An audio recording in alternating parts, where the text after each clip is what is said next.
Napaka-toxic ng company. Pag napakabilis magkaltas. OB, kaltas agad. Late, kaltas agad. Pero kapag mag-OT ka, napakarami mo pang papipirmahan. Pirma si ganito, pirma sa ganyan. Kailangan mo ng approval ng ganito, kailangan mo ng approval na ganyan. Ay, tapos pag sobra ka sa oras, hindi rin nila nakikita. Pag umuwi ka na sobra-sobra sa oras, di ba?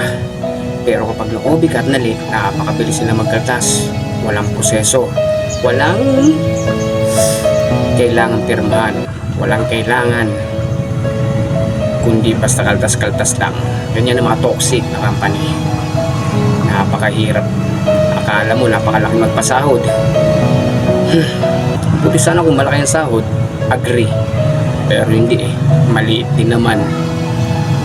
Ay, toxic ka talagang company ka.